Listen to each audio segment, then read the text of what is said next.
کہ جیسے ایک مسئلہ سب سے پہلے یہ آتا ہے کہ حضرت یہ بتائیے کہ ہم قربانی کرنا چاہتے ہیں اور ہمارے جو ناخن ہیں جو بال ہیں ہم ان کو تراش سکتے ہیں کاٹ سکتے ہیں یا نہیں، ایک مسئلہ یہ۔ دوسرا یہ کہ قربانی کس پر واجب ہے۔ گھر میں چند لوگ ہیں اور قربانی جو ہے ہم نے پچھلے سال والدہ کے نام کی تھی، اس سال ہم چاہتے ہیں کہ والد صاحب کے نام کی یہ بڑے بھائی کے۔ تو ایک سوال یہ ہے کہ قربانی کس پر واجب ہے اور گھر میں چند لوگ ہیں ان پر کس پر واجب ہے نا۔ اور ایک مسئلہ جو ہے وہ ان دنوں یہ بھی پوچھا جاتا ہے کہ یہ بتائیے کہ قربانی کا جو جانور ہے اس کی عمر کیا ہونی چاہیے، اگر سال بھر سے کم ہے تو اس کی قربانی جائز ہے یا نہیں ہے۔ تو یہ چند مسائل اس وقت میرے ذہن میں بار بار لوگ پوچھ رہے ہیں، تو میں مناسب سمجھتا ہوں کہ میں اجتماعی طور پر انشاءاللہ ذکر کروں۔ تو آئیے سب سے پہلے قرآن عظیم کی آیت جو میں نے پڑھی، اللہ رب العزت فرماتا ہے قُلْ إِنَّ صَلَاتِي وَنُسُكِي وَمَحْيَايَ وَمَمَاتِي، اے محبوب آپ فرما دیجئے کہ بے شک میری نماز، میری قربانی، میری زندگی، میری موت للہ رب العالمین، یہ تمام عبادات میری سب کچھ اللہ رب العزت کے لیے ہے۔ بے شک میری نماز، میری قربانی، یہ سب کچھ اللہ رب العزت کے لیے ہے۔ تو قربانی کی فضیلت بھی آپ سنیے کہ حدیث شریف آقا فرماتے ہیں، اے لوگوں یہ قربانی کا جانور کل میزان عمل میں 700 گنا وزن کے ساتھ یہ تمہارے میزان پر رکھا جائے گا۔ اور حدیث شریف آقا فرماتے ہیں کہ اس قربانی کے جانور کے ہر ایک بال کے بدلے تمہیں نیکیاں ملیں گی، اور کل صراط پر جو تمہیں سفر کرنا ہے یہ تمہاری یہ سواریاں بنے گا، تم ان پر سوار ہوگے اور یہ پل صراط پر آسانی کے ذریعے تمہیں جو ہے گزار دے گا۔ سبحان۔ تو جو یہ حدیث شریف ہے آقا فرماتے ہیں اذا رأيتم هلال ذي الحجة وأراد أحدكم أن يضحى فليمسك عن شعره وأظفاره، اے لوگوں جب تم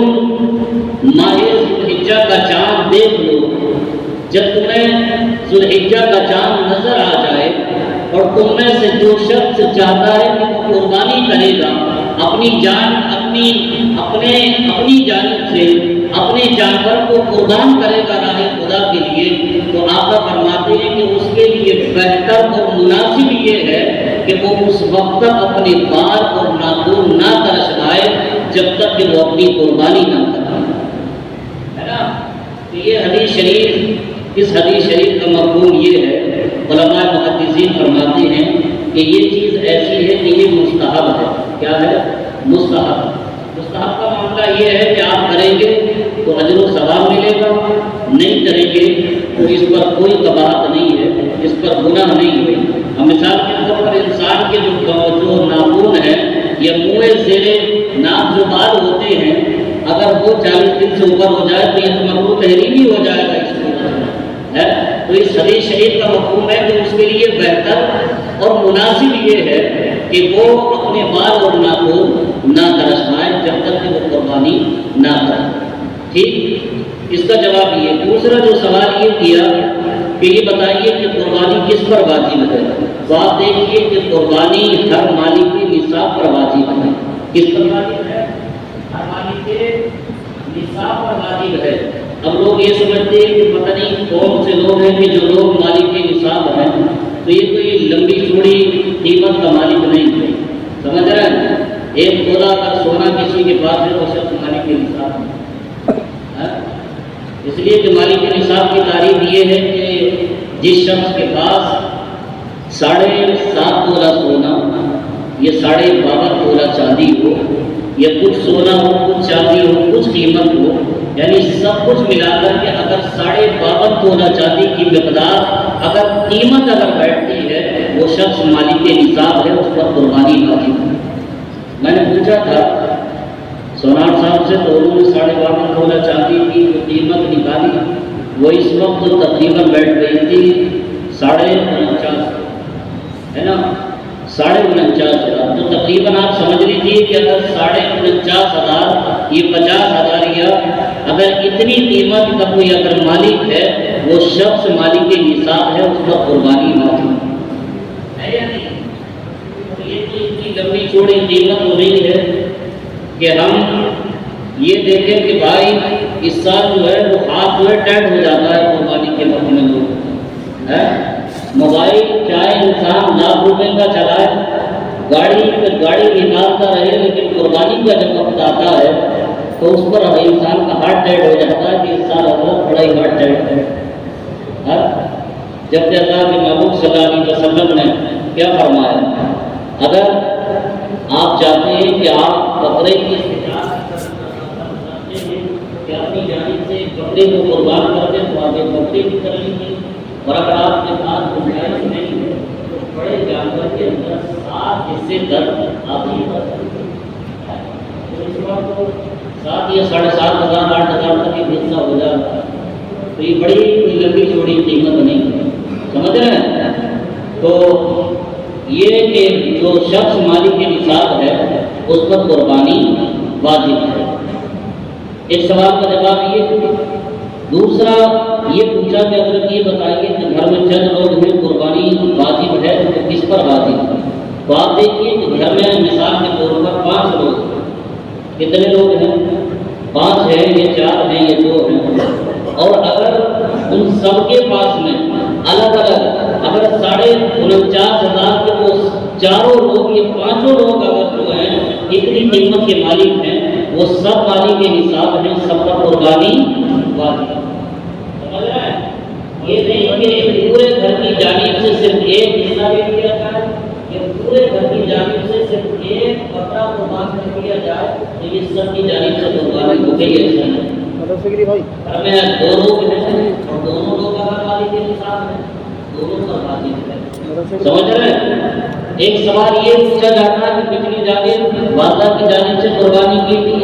اس مرتبہ والد صاحب کی جانب سے کر سکتے ہیں یا نہیں؟ تو آپ دیکھیے کہ والدہ کے پاس اگر 1 تولہ سونا ہے تو والدہ تو خود مالک کے نصاب ہے، اور والد بھی اگر مالک کے نصاب ہے تو اس صورت میں قربانی دونوں پر واجب ہے، قربانی دونوں پر واجب ہے۔ اور اسی طریقے سے بھائی اگر ہیں اور وہ بھی اگر اتنی قیمت کے جو ہے وہ مالک ہیں ان پر بھی واجب ہے، تو یہ آپ دیکھ لیجئے کہ جو یہ قربانی کے ایام ہیں 10 11 12 یہ جو 3 دن قربانی کے ہیں، ان 3 دن قربانی کے اندر آپ لگا لیجئے اگر جتنے لوگ بھی گھر میں اتنی قیمت کے مالک ہیں وہ سب مالک کے نصاب ہیں، سب پر قربانی واجب ہے۔ اچھا، کچھ لوگ یہ سمجھتے ہیں کہ جو بڑا جانور ہے اس میں جو ہم نے حصہ لیا تو ہماری یہ قربانی ہو گئی، پھر دوسرے سال حصہ لیں گے، پھر تیسرے سال، یہاں تک کہ 7 سال تک جب قربانی میں اس میں حصہ لیں گے تو 7 سال کے بعد میں جانے کے بعد میں ایک قربانی ہوگی۔ کچھ لوگ کے ذہن میں یہ سوال ہے، پوچھا بھی مجھ سے، تو یہ غلط فہمی ہے۔ آپ نے ایک حصہ لے لیا، آپ کی یہ قربانی اس سال کی مکمل ہو، اب بھائی دوسرے سال انسان پھر مالک کے نصاب ہے، قربانی پھر واجب ہے۔ تو اسی طریقے سے قربانی جس شخص پر بھی واجب ہے وہ اپنی جانب سے کریے، اس لیے کہ میرے بھائی آپ دیکھیے کہ یہ ایک ایسی تجارت ہے اللہ رب العزت سے، اس لیے کہ کل تو نیکیاں کام آنی ہیں، کل تو جتنی ہمارے نامۂ اعمال میں نیکیاں ہوں گی اس کے حساب سے ہمارے نامۂ اعمال میں جو نیکیاں ہوں گی وہ جو نیکیاں ہم نے نماز کی صورت میں کی ہوں، چاہے وہ نیکیاں ہم نے قربانی کی صورت میں کی ہوں، وہ نیکیاں چاہے ہم نے حج اور زکات صدقہ و خیرات کی صورت میں کی ہوں، تو کل تو یہ نیکیاں کام آنی ہیں۔ اس لیے کہ حدیث شریف میں آقا نے فرمایا ان لوگوں کے لیے کہ جو قربانی کی استطاعت رکھتے ہیں، جو شخص قربانی کی استطاعت رکھتا ہے کہ وہ قربانی کر سکتا ہے اور پھر وہ قربانی نہیں کرتا ہے، حدیث شریف میں میرے آقا نے